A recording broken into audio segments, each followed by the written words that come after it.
Hello, welcome back. That's right, we're here to talk. It's Fred's rant day. Mumbling day, I don't know what you want to call it. But today's a day where I will talk about a topic that I've really been sitting on for a while. Okay, I'm going to put up a poll. Feel free to take part in that poll. Feel free to weigh in on the conversation in the chat. I'm happy for you to do that. I have a lot of notes written out, so I'll warn you now that I'm probably going to work through my notes first before I refer to chat. Okay, that's sort of where my head is at with regard to how I'm going to do this today. I'm a little bit scared of doing this topic today. Actually, I've said I would cover it, and now I'm finally coming to it. The bonus action. So, grab some food, some drink. Make sure you're comfortable, and let's see how well this goes down. But in any case, I'm going to speak my piece about the bonus action. So now that you're ready, and hopefully I'm ready, let's do this, shall we? Oh dear. Hi, welcome to How to RPG. My name is Fred Weller, and today I'm going to talk about the bonus action. This is the How to RPG podcast, and my name is Fred Weller. And I'm sure more than a few of you know that I am Fred. So why do I hate the bonus action in Dungeons & Dragons 5e? That's rather extreme, isn't it? Yeah, it sort of does feel that way, doesn't it? It feels a little bit extreme. I did in fact consider changing the title to dislike rather than hate. But then I thought about it and I realized that I truly hate the bonus action with a passion. And it's got worse over time. I don't expect that what I have to say will be popular. I'm not here to be popular. In fact, my friend Wally DM asked me if I wanted to change the title a little. There are a few of these things coming in the future that he suggested I might want to change some of the things that I say or the titles of them. And I totally get it. I understand. So I'll make it clear now. This presentation on the bonus action will be controversial. So I'm going to warn you now. Okay, it will be controversial. I'm going to do my very best not to shout into the microphone and stay calm. Okay, so I'll do my very best to control myself in terms of my passion. And I'm going to do my very best to present an argument really against the bonus action. It's a title. It says I hate, I dislike it, I do not like it. So why? There's a lot of reasons. It's not just one. Now the concept of the bonus action gets confused with the action. When it's completely different in Dungeons & Dragons 5e. A bonus action doesn't do the same thing as an action. Until, of course, it does. Which is another story. It's coming. So new players coming into Dungeons & Dragons 5e think, when you see the word bonus action, they think they're getting a whole extra action because of the unfortunate terminology. That very term, bonus action, and then also having a thing called an action, just creates a lot of confusion. Now, I found this out after having to explain the bonus action for the last 10 years, either in person to people who are new to the game, trying to play D&D 5e, or the many years on YouTube answering many questions about bonus actions on YouTube and social media, but mostly YouTube. Because, as you know, a lot of you are aware that my channel started off very much covering the rules for Dungeons & Dragons 5e. So I've had plenty of experience. This is not coming from a point of perspective where I don't know what I'm talking about. I've been doing this a long time, 10 years, right back. Heck, it even goes as far back as when we were doing the beta test for D&D Next and the alpha play test. Bonus action. Anyway, if you haven't actually played something like Dungeons & Dragons version 3 or 3.5 or D&D 4e, or Pathfinder, which is really just a clone of Dungeons & Dragons 3.5, and you're completely new to tabletop role-playing games, It's difficult to understand the bonus action for Dungeons & Dragons 5e. It's actually quite hard to fathom what's going on here. Now, older versions of Dungeons & Dragons called the bonus action something else. It actually has been around a while, but it was called a different thing. It was called a minor action, which is probably a better term to use, because at least when you say minor action, it does feel like it's different from the action. And of course, an action, when we used minor action, that's back in version 3, we had the standard action. So there was a differentiation between a standard action and a minor action. But the differentiation now is a action and a bonus action. And then with Dungeons & Dragons 4e, we had the swift action. Again, the word swift action or term swift action still helps separate it from your main action, because the swift action was something small you could do, just like a bonus action is supposed to be something small that you can do. Well, until, of course, the bonus action isn't something very small that you can do. It's easier to comprehend the concept of minor action, swift action, than bonus action, just by the term itself. But the mechanics for the bonus action, or that third action, which essentially a bonus action is, that third action, has been part of Dungeons & Dragons since 2000, since the release of Dungeons & Dragons version 3. So it's been there for 24 years. It's been around a long time.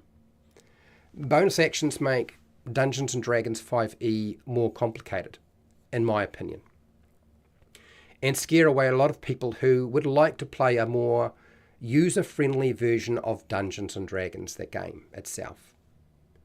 And back in the TSR days, there was 2 versions of the game. You had basic D&D and you had advanced D&D. But we don't have that now, because you can't consider the basic version of Dungeons & Dragons 5e basic. It's exactly the same rule set. It's exactly the same thing. It's not different. When you look at the rule set for AD&D and basic when TSR was releasing it, those rule systems are different. They are actually quite distinct. Now, I know what some people are going to say. I don't find the bonus action confusing. I know there's going to be people out there who are going to say, I don't find the bonus action confusing. So if I don't find it confusing, why do you? There must be something wrong with you. That's really what we're saying.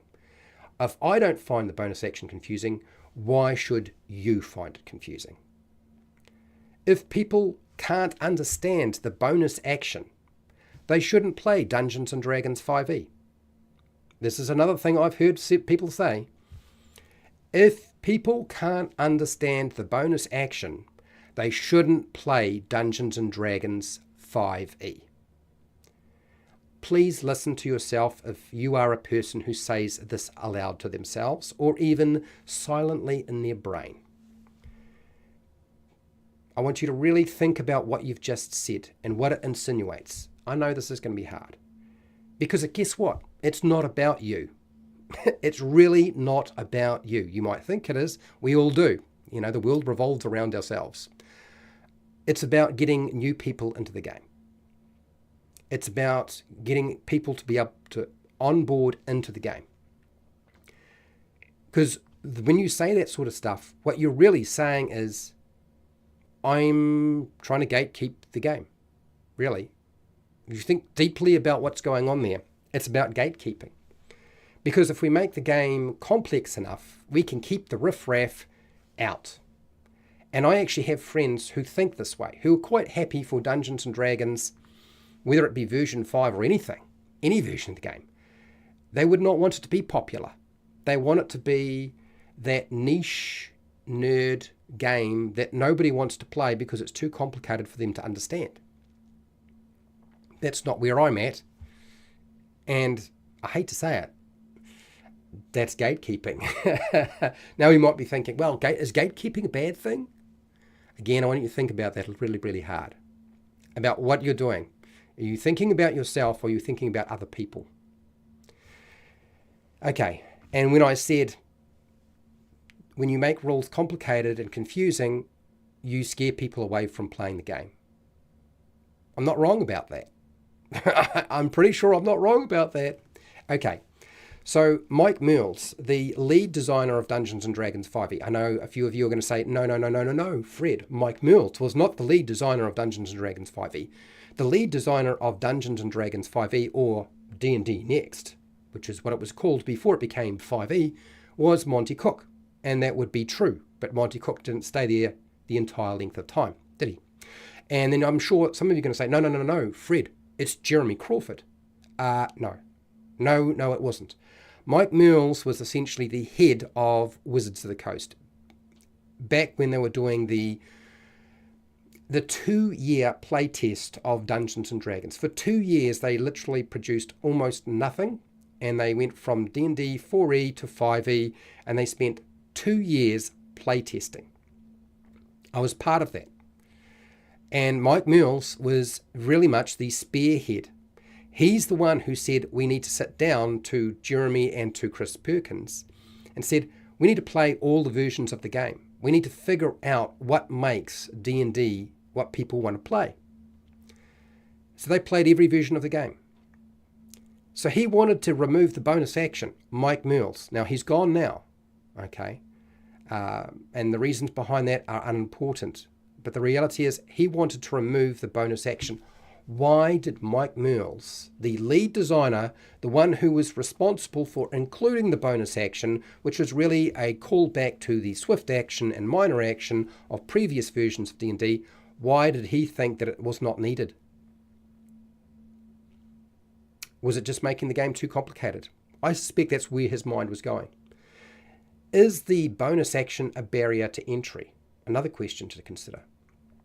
I mean, how many actions are there in Dungeons & Dragons 5e? And when you think about Dungeons & Dragons 5e and you think about something like the older versions of D&D, how many actions were there? Well, in the past, there used to be a full round action, a standard action, a minor action, free actions, remember, free actions, and then reactions. That's 5 different types of actions. That's quite a few, isn't it? Literally, there's 5 different things. That doesn't even consider movement.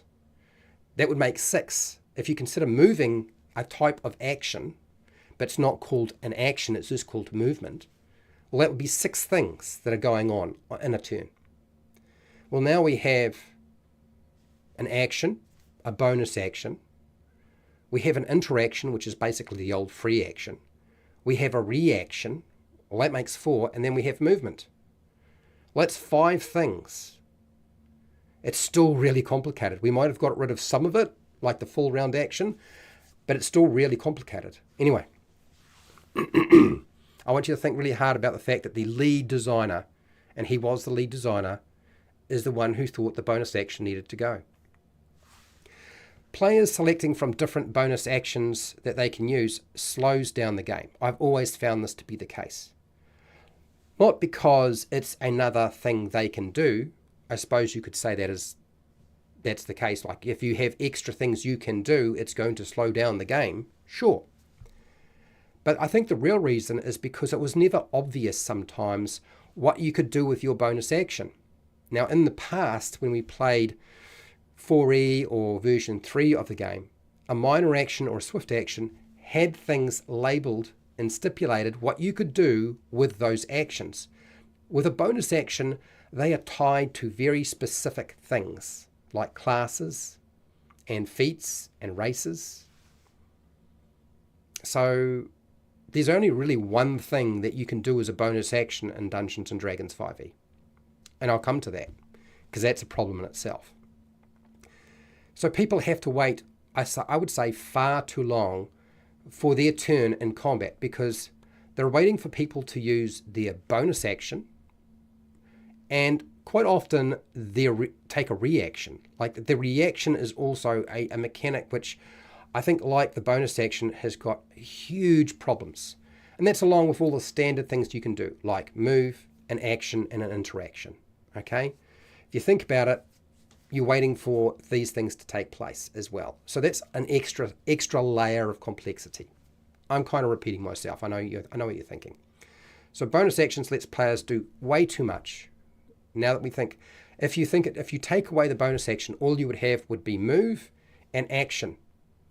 Get rid of the bonus action, you have an interaction. Often the interaction can be connected to a movement or your main action anyway. And then, of course, is there some way of getting rid of the reaction in D&D 5e? There's a lot going on. There's a lot. One of the things that you'll find if you look in the monster manual for Dungeons & Dragons 5e, a book that I was helped playtest. I am one of the playtesters. My name is in this book, so I know this. Monsters in Dungeons & Dragons don't normally have a bonus action. I want you to have a look through the monster manual and see if you can find a monster with a bonus action. Occasionally you'll find a monster with a reaction, but that is rare. So they really can't compete with the player characters that do have bonus actions when they finally do have bonus actions to use. The bonus action makes Dungeons & Dragons 5e essentially a 3-action economy game. Move, action, bonus action. And that's ignoring things like interactions and reactions. It's essentially a 3-economy action game, okay? And would you believe it? Originally, basic Dungeons & Dragons. This is one of the very first games. Original Dungeons & Dragons and basic Dungeons & Dragons has managed to work out how to use a 2-action economy in the past perfectly fine. Worked perfectly fine. There's nothing wrong with it. Was it boring? Really? There are still people playing that game today. In fact, I think there might be more people playing original Dungeons & Dragons, but particularly basic BECMI D&D, and maybe even advanced D&D than there was in the past. There is a thing called the OSR, right? The old school renaissance, the old school revival, whatever you want to call it. Maybe the different things. But we also have new retro clones of Dungeons & Dragons. If you look at the retro clones, the clones of Dungeons & Dragons that have been put out in the past, okay, Old School Essentials is an example. But we also have Shadow Dark, which essentially Shadow Dark, the RPG by the Arcane Library, trimmed back the action economy from 3 things you could do to 2 things you could do. A 2-action economy makes combat fast. Still makes it exciting too. And it can be tactical, surprisingly.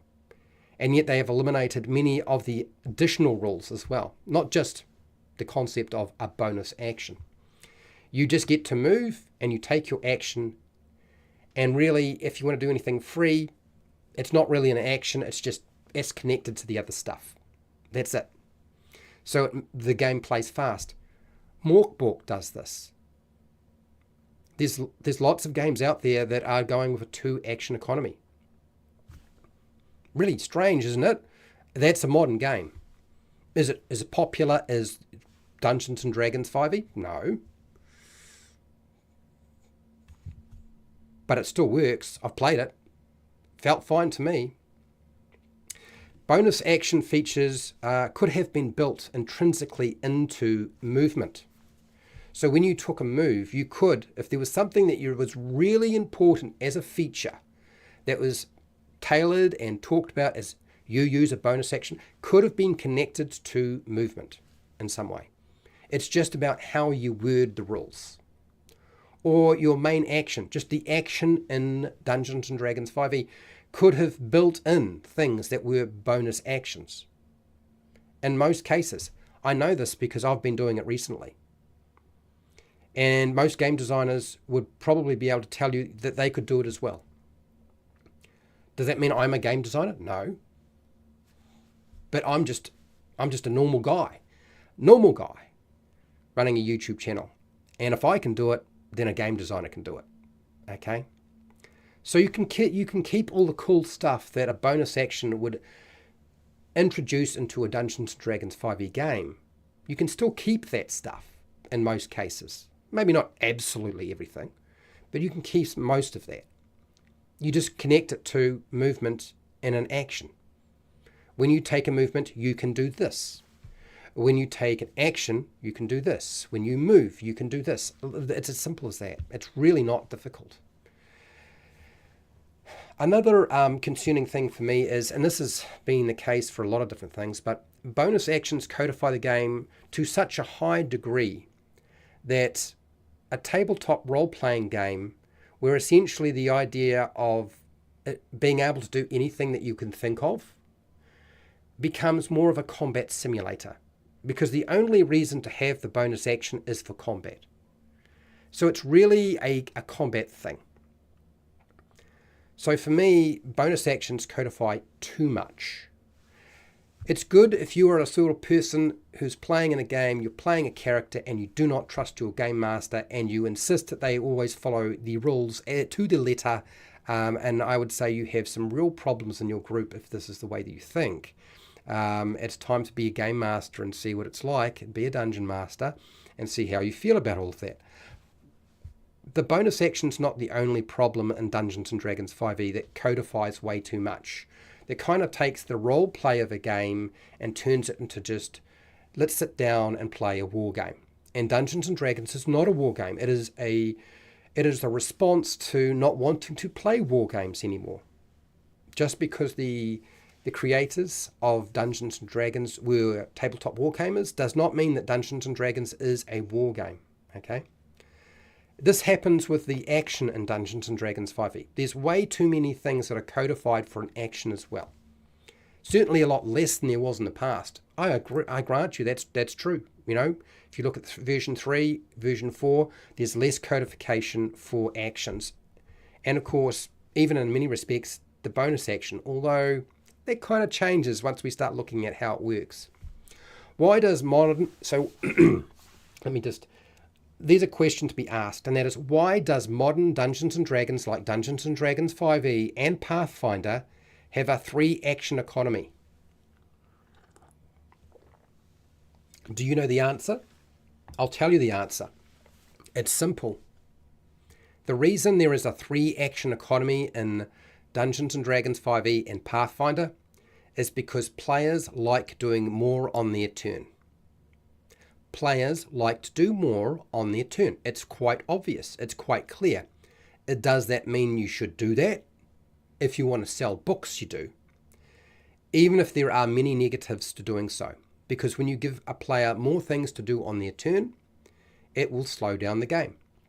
It will turn the game more into a combat game than what it was kind of essentially designed to be. If we go far enough back, that is. Reactions are similar issues, I would say. I'm not a fan of the reaction either. It has similar issues to the bonus action, but it's actually much worse than a bonus action, because not only are we dealing with a player who has to do something additional outside of just move and action, you're actually taking time out of somebody else's turn, because reactions trigger on somebody else's turn, usually not on your turn. Anyway. Now, a few of you will probably been thinking, Fred is going to talk about bonus action spells. Of course I'm going to talk about bonus action spells, but it's not the only thing. Bonus action spells were created to ensure that certain classes who found themselves doing the same thing repeatedly could get out of that stick. Quite often the bonus action was a response to the fact that if you were playing a cleric in Dungeons & Dragons 5e, the only thing you would wind up doing on your turn is running around from one player character to another, casting healing spells. And if you ran out of healing spells, the group would buy you a Cure Wounds wand. And you would run around with a wand, curing everybody with the wand to keep them up, keep them in the fight. And that is the only thing you would wind up doing as a cleric. I know, because this is what happened to me quite often. I'm sure that not everybody played a cleric that way, but there's a lot of pressure to do that sort of thing. Like, you are the cleric, you should be keeping all of us up and moving.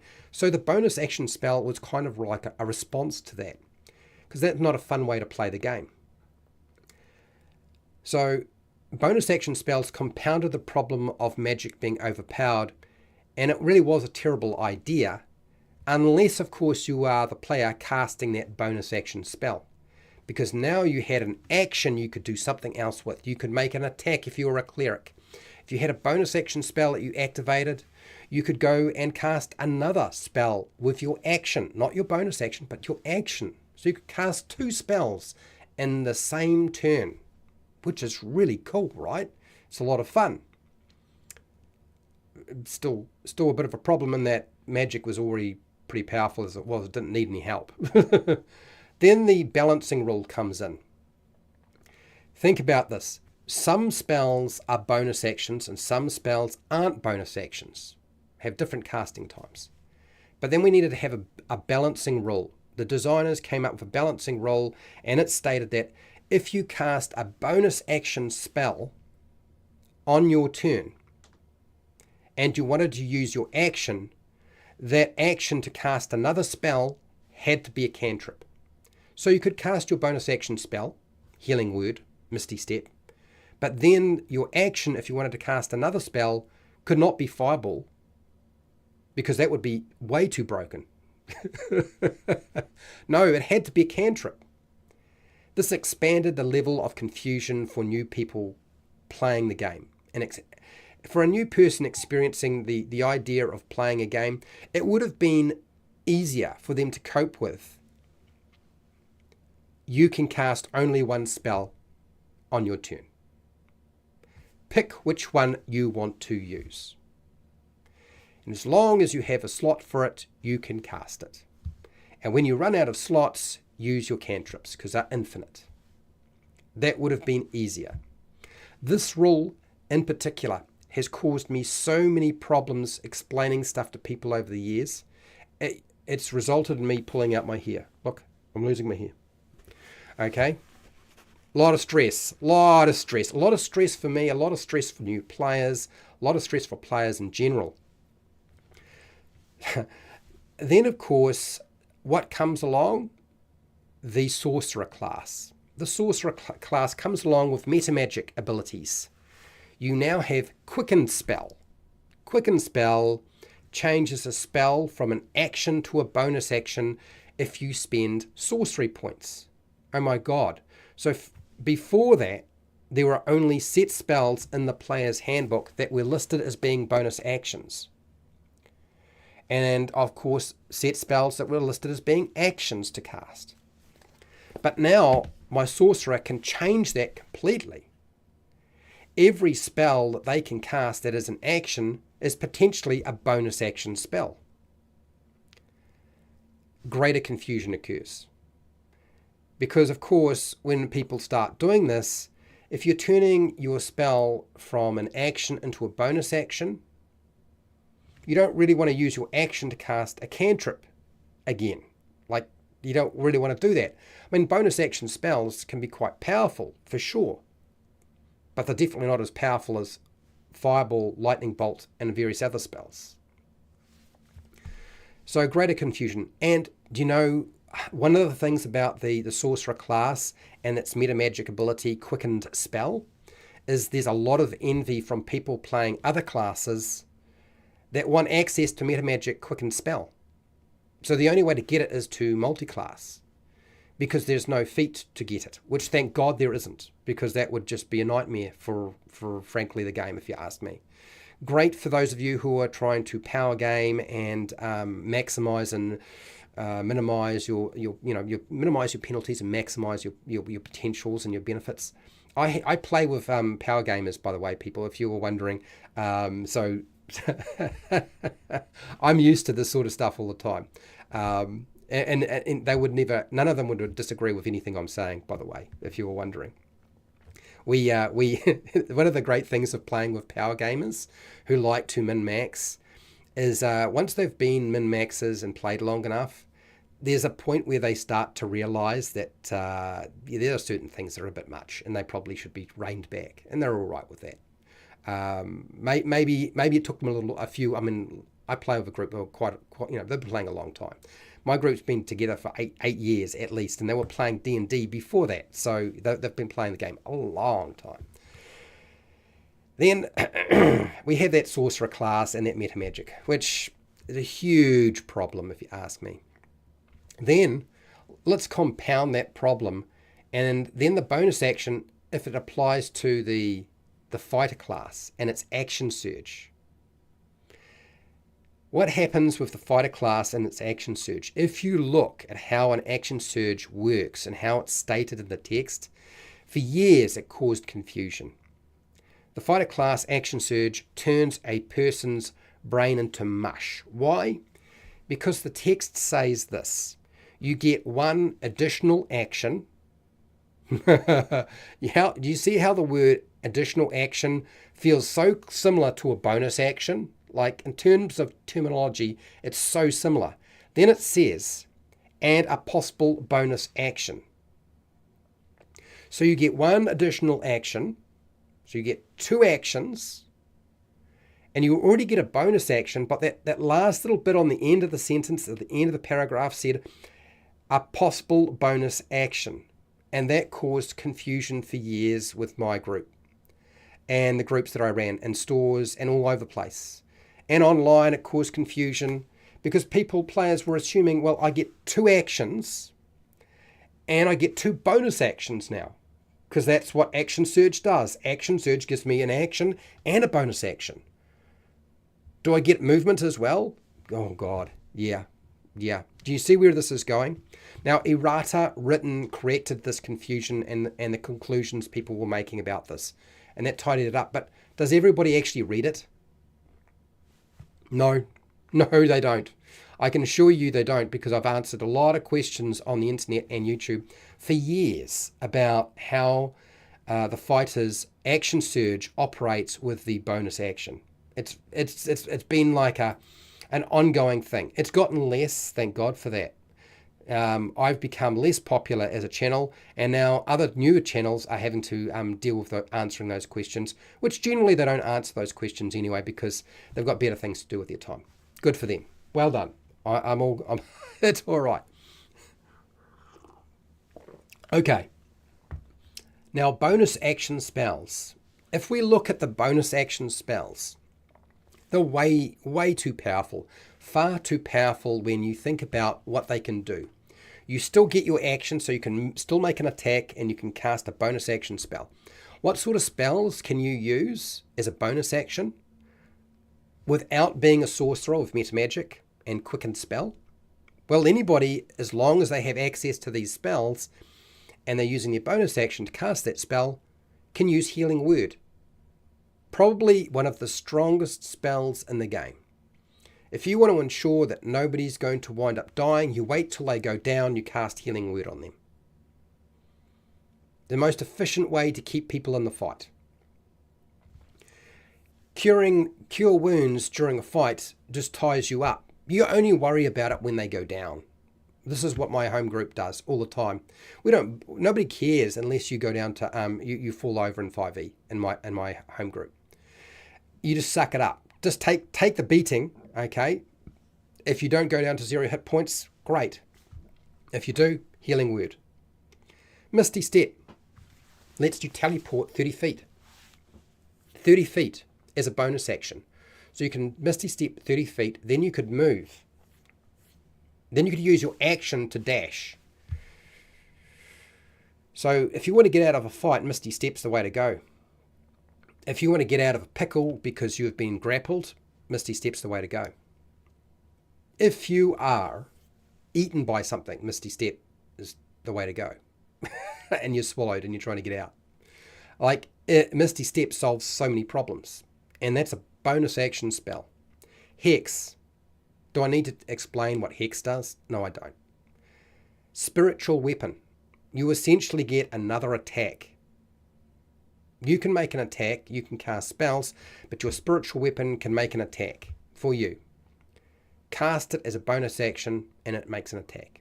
Every turn after, you can use your bonus action to continue making attacks with it. Brilliant. And it doesn't need to be beside you. You can actually move it around. Shield of Faith, bonus action, increase your armor class. Increase your defense. Sanctuary, wow. A lot of people don't think Sanctuary is that strong as a bonus action spell, but it is. It is. These are some of the strongest spells in the game, and they are low-level spells. They're not 9th level spells. They're bonus actions, and quite often they are just 1st or 2nd level spells. That's it. That's it. There's only one thing you can do with a bonus action. Has anybody noticed that there's only one thing you can do with your bonus action without having a class feature, a race feature, or a special spell that is a bonus action in Dungeons & Dragons 5e? And that is 2-weapon fighting. That is fighting with 2 weapons. With a light weapon, of course. If you've got a 2-weapon fighting, you've got to use a light weapon. You can't use heavy weapons. Although a lot of people would like to be able to do 2-weapon fighting with great swords, I'm sure. But it's the only thing you can do, use a bonus action for. So when you start out level 1 and you don't have anything that is a bonus action, unless you have light weapons and one in each hand, you can't do 2-weapon fighting. Or did you really want to do 2-weapon fighting in the first place? Can I make it clear to people who aren't particularly versed in combat that one of the hardest skills to learn, to master in terms of weapons, whether that's unarmed weaponry, unarmed combat with no weapons, but with weapons, one of the hardest things to learn to do without ballsing it up is fighting with 2 weapons. It requires advanced training. I was involved in the martial arts for years. I got to 3rd Dan black belt. And 2-weapon fighting is difficult. It really is. To be able to coordinate both hands at the same time that are holding weapons is hard. It is much easier to coordinate 2 fists in your feet than to swing 2 swords or 2 daggers, or a rapier or a dagger, because 2-weapon fighting really is the realm of the rapier and the dagger, where the dagger was not employed that often. The rapier did most of the work, and when a vulnerable position or your enemy was put down into a position where they were extremely vulnerable, you would use the dagger to finish them. That's how 2-weapon fighting worked. 2-weapon fighting with short swords, not common. Not a common strategy. Very hard to do. So when I see 2-weapon fighting as something that every class can do, literally a mage, a wizard can do this. A sorcerer can do 2-weapon fighting. It's kind of bizarre. It's like the designers have no experience fighting. I can assure you, Mike Mills probably has very little experience in combat. Jeremy Crawford, no experience. But Chris Perkins knows, because he is actually involved in martial arts. He should know better. He should know that that's probably not going to work. And yet it is the only thing. If you look at older versions of D&D, it wasn't called a bonus action, it was called a minor action or a swift action. You could do more with that action in the game than you can now. And you didn't have to have a special class feature or race feature or a special spell that you could cast. These were just things that you could do. Yep. Now the fact that the classes have bonus actions that you can incorporate is not as bad as a playable race or species having a bonus action feature. Why is this? Because race abilities really operate much better when they are passive. When it's a calculation that you don't need to worry about employing as an action in some way. You're not really, it's intrinsic to play. Do you know what I mean? So if you are a race that can swim underwater, you can swim underwater. You don't need to use a bonus action to swim underwater. You can just swim underwater, right? You use your movement, you swim. But then we had all these things that you could, bonus actions tied to classes is a way of trying to control what the bonus action can do. But connecting them to the race abilities just is another level of silliness. That codification thing that Wizards of the Coast likes to employ right now. Now the minor action, the swift action, and particularly the bonus action, because the bonus action is like I said, it's just the birth child, the baby of the swift action and the minor action. It's a relic. It really is. It's a relic of 2000 for people who enjoy complexity in the game and doing more than one thing on their turn other than I get to move, which you would expect you get to do, and I have one thing I can do with my action. That's what it's designed for. And it's designed for a combat-focused simulation. That's what it is. This is one of the reasons why I do not like the bonus action. It is not my favorite mechanic in the game. We could have done it much better than it has been, and it hasn't been done well. And I hope that whatever I put forward to you, look, remember, this is my opinion, okay? Don't consider it gospel. Do not take it on board as an attack on you. I'm not attacking you. If you like the bonus action, you like the bonus action. But I honestly think the game would be stronger and better if the bonus action was an optional rule. Honestly, I think that Dungeons & Dragons 5e would be stronger and more accommodating if the bonus action was a relic put back to just being an optional rule, like many rules that probably should be optional rules in D&D. Anyway, that is my perspective, my opinion. Whether you share it or not is really unimportant, but I wanted to get it out there so you knew why I don't like it and why I don't incorporate it into the design that I do. I want to thank all of my patrons who support me on Patreon. I want to thank you for watching and listening. And hey, till next time, keep rolling those 20s.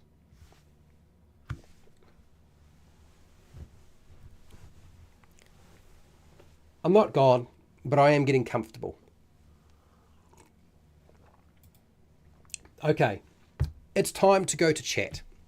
It's also time for Fred to put a lozenge in his mouth because he's been talking a long time. I'm curious to see what people's opinion is of the bonus action. I would imagine it will be split. For those of you who are unaware, I actually play more than I dungeon master. If you thought this was a view shared by a person who's primarily a dungeon master and just wants to poo-poo on somebody playing a character and having fun, it's not true. I believe in having fun because I play more than I dungeon master. And I can, because I'm in a group where all 6 of us are dungeon masters. Yeah, aren't I lucky? The next time I wind up being a dungeon master might be 3 months, 4 months from now. Literally, that's how long it could be. So let's have a look and see what people have to say in chat. Hello, Fred Huber. How are you? Fred Huber is a patron. I'm kind of curious how this poll is going. Do you dislike the bonus action in Dungeons & Dragons 5e? See, I used the word dislike there. Yes, 37%. No, 26%. Undecided, 26%. Just watching, 11%. Okay, out of 19 votes. We'll just leave that poll going. PCs get 2+ actions. Action, bonus action. Creatures only get 1 action. Yeah, and I did mention this. It's one of the problems with the game. It does greatly imbalance the game. Not that Dungeons & Dragons, like this game, whether you're playing 5e, 4e, 3.5, it's an imbalanced game. Look, even if you look at something like AD&D, there are imbalances in the game. There were certainly more attempts to balance the game in AD&D and basic D&D and original D&D. There are a lot of restrictions to try to balance the game in some way. But one of the biggest problems is the fact that monsters don't get to use bonus actions. Now, occasionally you'll see a publisher put out a monster book, and those monster books will include a bonus action. So if somebody says, Fred, I saw a monster in a third-party publisher monster book and it had bonus actions, I want you to go through and count every bonus action, every monster that has a bonus action in that book. And it will be a tiny fraction of the book. Tiny fraction. Yes, but here's the thing, Fred. You can add in bonus action. Yeah, that's home brewing. Of course, you can fix any problem and any issue you might see in a game by home brewing. So, home brewing is not the solution. Okay, remember, it's about designing the basics of a game. The other thing too is, like, most of your characters get something they can do as a bonus action from level 1. You can 2-weapon fight. At level 2 or level 3, you will start to get things as part of your class that are a bonus action that you can operate with. Almost always there's something. Spellcasters can sometimes access spells, first level spells that are a bonus action. Right? Right? Yeah, right. You know there is. So players aren't waiting. They get them almost immediately. Not all classes, but almost immediately. Hello, Pale Rider. How are you? Bonus action. I let out a silent but deadly fart as a pickpocket to add insult to injury. And maybe that's what the bonus action should be relegated to. Is I perform a obtuse fart rather than I speak a word. I'm going to concentrate all my efforts rather than saying, how are you? Would you like to be my friend? I will just fart as a bonus action. Yep. Hello, Shy X. You're curious as to why? Well, I've presented quite a lot of reasons as to why, but you know. I will allow a free action casting of Big B's insulting finger by any player PC anytime. And who would not? Insulting fingers are a free action, right? Dear. So, Shy X, a big fan of chef's treats to creatures that can use their bonus action to eat. Oh, you're talking about when a game master decides to use, say, my monster has a bonus action, and that bonus action is I chew on your arm or your leg, to your dead corpse. Hello, ugly weirdo. How are you? Avenging Blowfish. Hello. The orc has a bonus action. So what? So what? So the orc has a bonus action and the goblin has a bonus action. You have not proved anything, Angel Blowfish. Because if I pick up the monster manual, hello Phil, how are you? If I pick up the monster manual and I start looking through here, let's start with A, shall we? I'm not going to cherry pick because you cherry picked here. Do not feel like I'm calling you out that much because I'm really not. Aarakocra, no bonus action. Aboleth, no bonus action. It has legendary actions, but no bonus action. There's none there. None. We're on to Angels next. Angels, no bonus action. Planeteer, no bonus action. Solitaire, no bonus action. Yes, it's got legendary actions, not the same thing. Animated Armor, no bonus action. Flying Sword, no bonus action. Smothering Rug, no bonus action. Ankeg, no bonus action. Okay, so you managed to find 2 monsters in there that have bonus actions. Now, I said that monsters usually don't have bonus actions. I didn't say that monsters never have bonus actions. I said that monsters, very rarely do they have bonus actions. So you've only proven that 2 monsters out of the monster manual that you could find have bonus actions out of 400.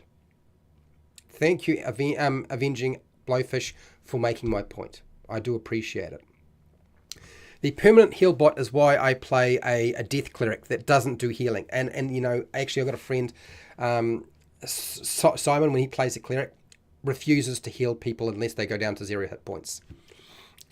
He said, the only time I'm ever going to bother healing you is if you wind up not getting knocked down to 0 hit points. Otherwise, suck it up. It's quite funny. And I totally understand his view on that. Let's see here. Phil. Osiris. I think that we should have had an action point system as opposed to an action, reaction, and bonus action. Now, Osiris, I think the problem with a bonus action system, I've played bonus action systems. You know, Pathfinder 2nd Edition or Remastered is kind of like that. And I don't think that's the answer. I think an action point system was unnecessary. Because you've got to understand why they included originally the minor action and version 3. It's because they wanted players to be able to do more, and they wanted to codify the game more than it was before. That's really why they did it. They carried it over into 4E with the swift action. Again, it is hard to sell a system unless you can codify it as much as possible. And this is back when, to a large extent, there weren't lawyers going through and testing whether you could actually copyright game rules. So you made a lot of game rules, and also too, there was a lot of, AD&D and BASIC really required the game master to make decisions about stuff. It was much more free flowing. And of course, that free flowing thing sometimes did not appeal to people. Anyway, cantrips started at 1/4 of a first level and unable to do damage. They were mostly flavor, not power. NIW, some cantrips are PC's main function. Yeah, I would say the Warlock's Eldritch Blast in Dungeons & Dragons 5e. The Eldritch Blast for the Warlock should be their thing. And that there, I frankly is, which is fine. I think that makes sense for a Warlock, but they still haven't figured out how to build a Warlock. Do you know what I mean? Hello, Nacho Man. If it's your lunch break, I've probably overridden your lunch break. There.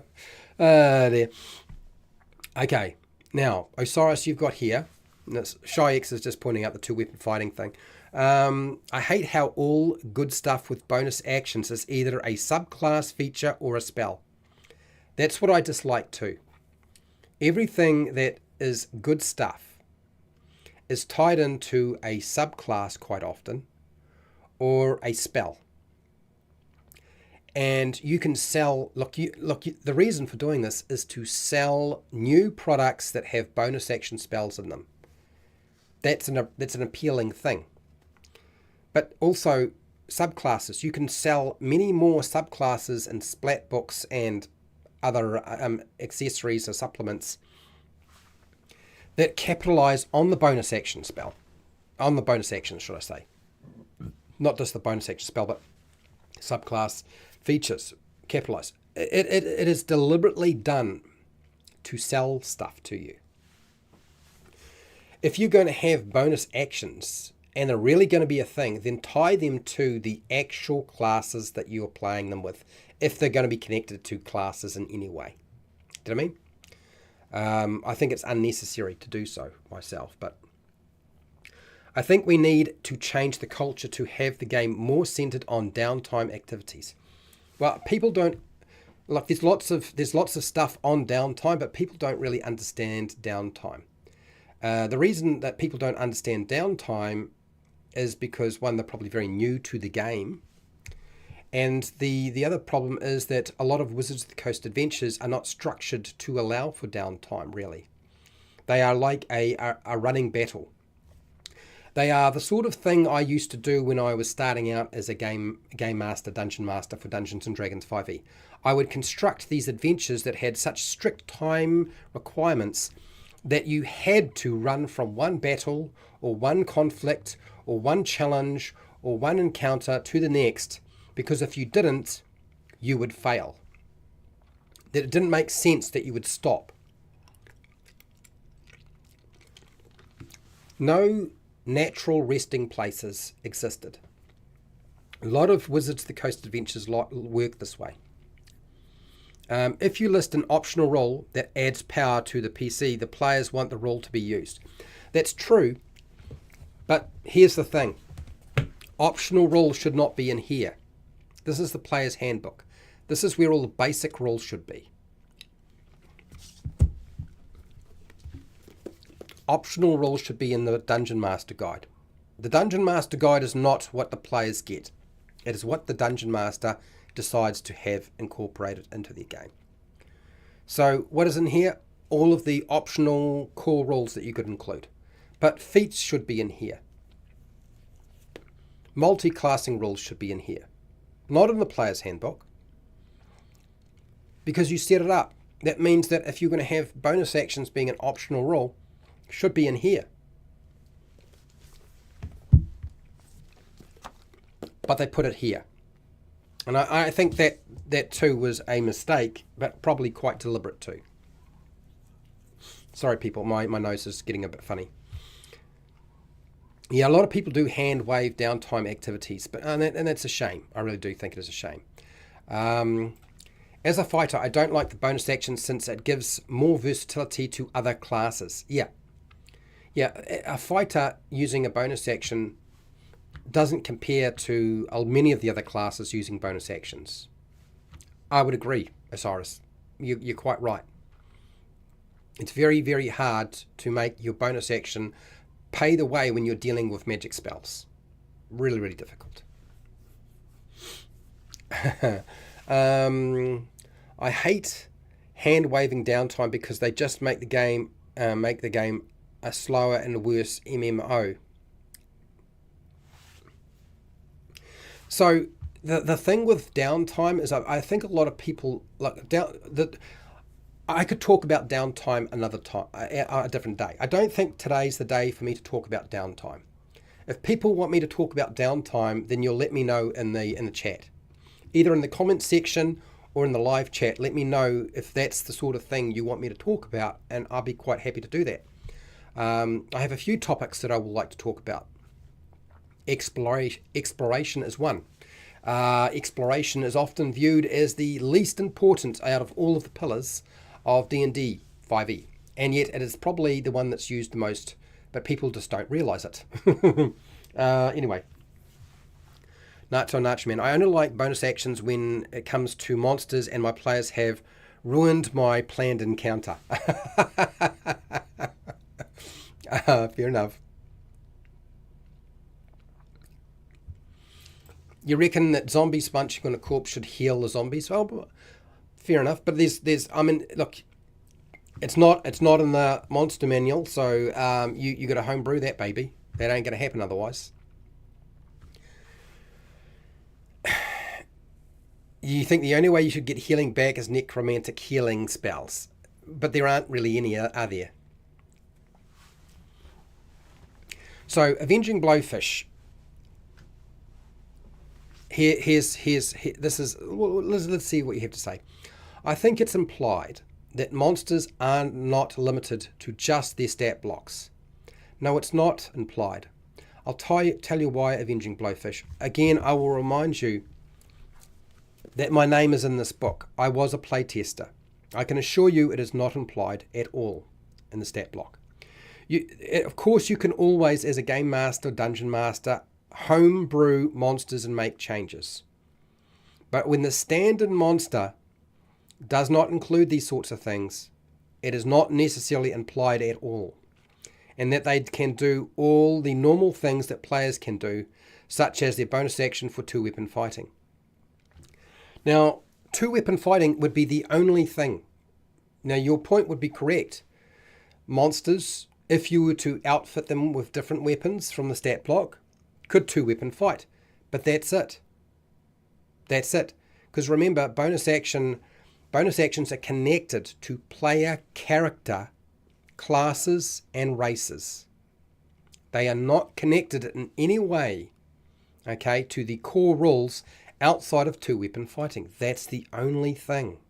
That's the only thing. It's not like version 3 or version 4 where there were things that a monster could potentially do as a swift action or minor action. There really isn't for a monster with a bonus action outside of two-weapon fighting. And that's just one example, again, one example. Reactions aren't listed on most monster stat blocks, but they can all make opportunity attacks. Again, I'll say it again. Opportunity attacks are only one example. One example. There's nothing else. There's nothing else that a reaction can be used for. Players have access to reactions far more than a monster would.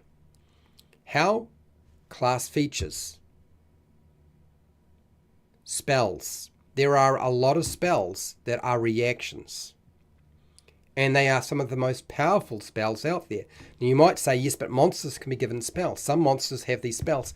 Do you know, the funny thing about the monster stat blocks is the designers of Dungeons & Dragons 5e and the monster stat blocks, when they give them spells, they always leave out reaction spells. There's almost never a monster that casts spells that has shield, which is a reaction spell, that has counterspell as a reaction spell. So reaction spells, if we look at the monster stat blocks, almost never come into play because they deliberately leave them out. Now, could you put them in? Of course you could, and I do. But that again is home brewing. That's home brewing. So it doesn't change the fact that monsters get the shaft, and players don't when it comes to the bonus action. If anything, I appreciate your feedback, Avenging Blowfish, because you've actually, I pointed out two-weapon fighting already. I pointed out two-weapon fighting. You've said that monsters can two-weapon fight as well, and they can use opportunity attacks. And the reality is those are very limited in terms of what they can do. And players can get to do a lot more. That's just a fact. That's just a fact. So I do appreciate your feedback because it actually, if anything, it just supports my argument more. But, you can disagree with me. What you like about D&D is really none of my business. How you play your game is none of my business, or anybody else's, frankly. It's really nobody else's business what I think about the game. I'm just sharing why I don't like the bonus action. I've given my argument. I think my argument is a pretty strong one. I think it would be difficult to counter it, to say otherwise, without really kind of lying to yourself a little bit. You think about it really hard. Bonus actions are really nice if you're a player playing a character, because you get them.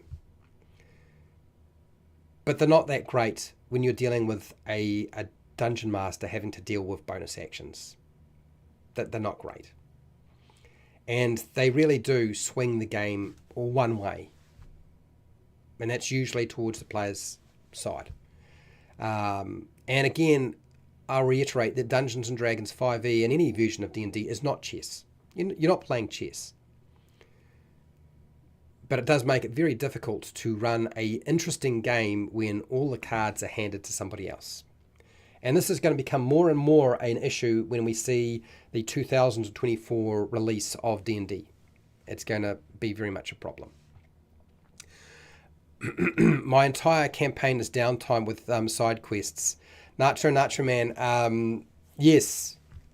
Do you know, downtime is very much a factor of higher level play? Did people realize that? I'm sure a few of you do.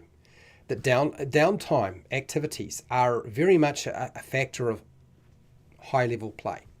You engage in it far more at high level.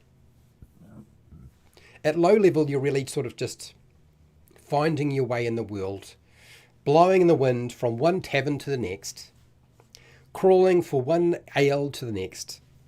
But it changes when you get to higher level. But of course, most people won't know this because they don't get past level 10. The reason why I want to have an action point system is so that we can have more tactical combat. See, there's so much tactical combat already in D&D 5e and Pathfinder. Why do we need to have more tactical combat? And have it carry over to a reaction phase to do things like opportunity attacks or repeat saves. So, for me, I like combat. In terms of my play style, there are a couple of things that I really like. I like moving moving the adventure forward, not the story, the adventure. I like to feel like there is progress taking place. I am an instigator. So if things don't happen, I will make them happen. The other thing that I really like is I like combat, but I like my combat fast, and I like it interesting. But I do not want to sit there for half an hour or an hour playing through a combat. That is one of the most tedious things I've ever come across. After playing enough games, I've seen that it can be done differently. And unfortunately, the bonus action really is about turning the game into more of a tactical experience where the game is more about let's have a fight with monsters or creatures or an opponent or an enemy. So, yeah, I think the solution is if we were to have an action point system, that it should be an optional rule that you would tack on.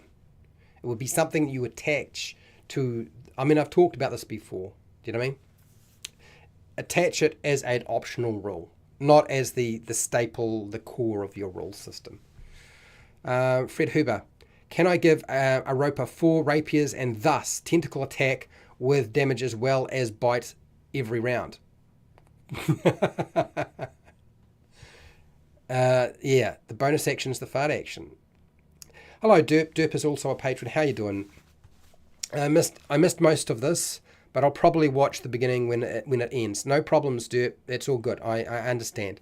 Yeah, I want to build an empire at high level play, and my warlock wanted to try to ascend to godhood through esoteric lore studies, which needed time to study, but the DM wanted a story, so I didn't.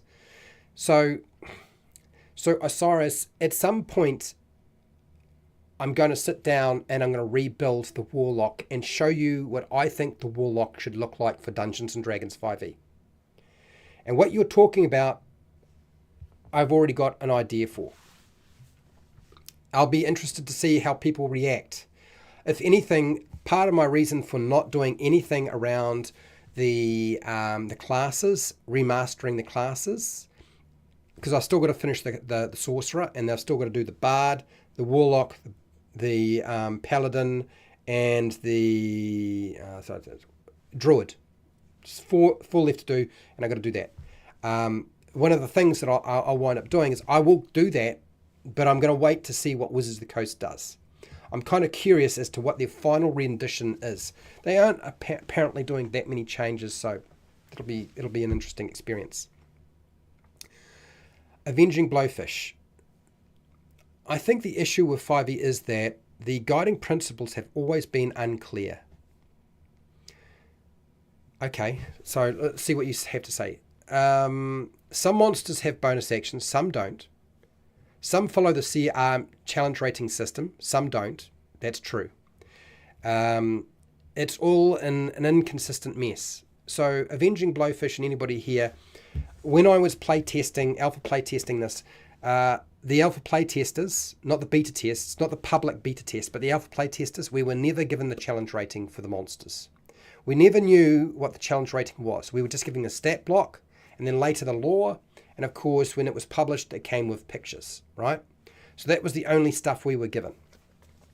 Our time frames were very, very quick, so we could never really give feedback other than we were playing with a group of characters of this level, and this is what happened when they had a fight with these monsters, and how many monsters and what the monster was. So we never had a challenge rating. Now, I think that was done deliberately by Wizards of the Coast. I think they left challenge rating off there, because then, of course, you know, what is considered difficult, what is considered hard, I don't think that was the feedback that they really wanted from us. The challenge rating system is there as a guide, I think, more for them than it was for us to determine whether it was going to be accurate or not. Because depending on the group that you're playing with, there's different levels of skill. You know, different combinations of abilities come into play.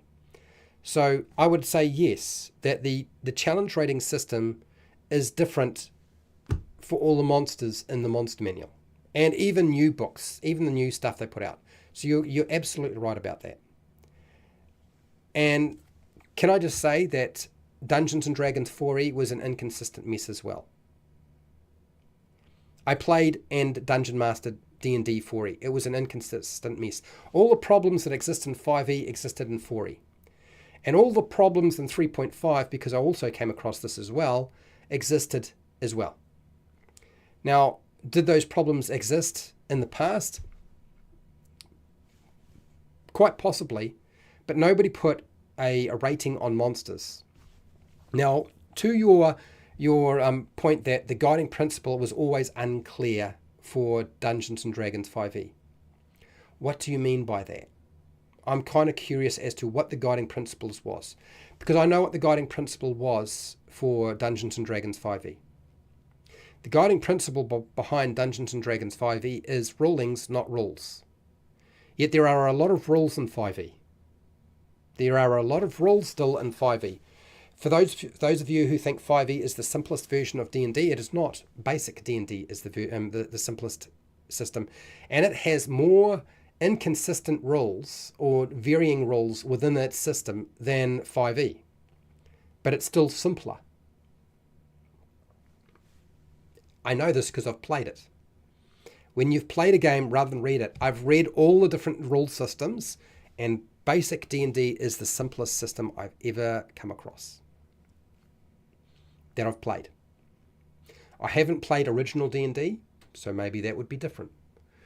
I wouldn't say I've truly played a D&D, but I struggled to even understand D&D, and that was the first version I came across. Osiris, I wish the remaster and expand all of the classes. I am not confident in Wizards of the Coast. Well, you don't need to worry about that, Osiris, because I'm going to release all of the remastered classes onto Patreon. But that's only the first drafts, and my group will be play testing through them, and of course people will be quite happy for people to download them off Patreon and test them themselves. People have already given me feedback occasionally on stuff, but you know. Fred Hooper, so second edition AD&D is the first version I ever purchased and tried to understand, for anybody who was wanting to know. And earlier, the creatures were rated by high hit dice, yeah, essentially average hit points. Exactly, so it was really a timer. You know, monsters were rated by one factor, and the only factor was hit dice. Hit points. You know what hit dice are, so, you know. But you're right, that's the only thing that... So you really... It was more guesstimation in terms of what monster to throw at you or not.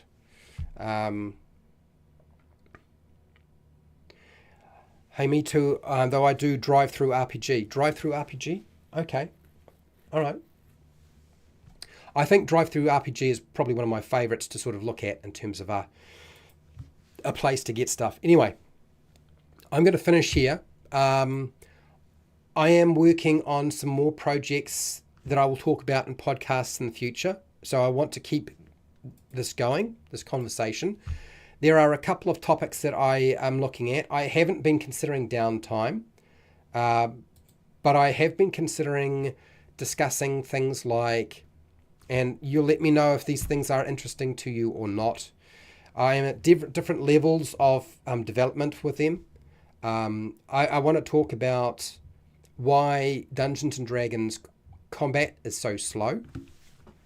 There's a lot of different reasons, but I want to talk about why D&D combat in particular is so slow.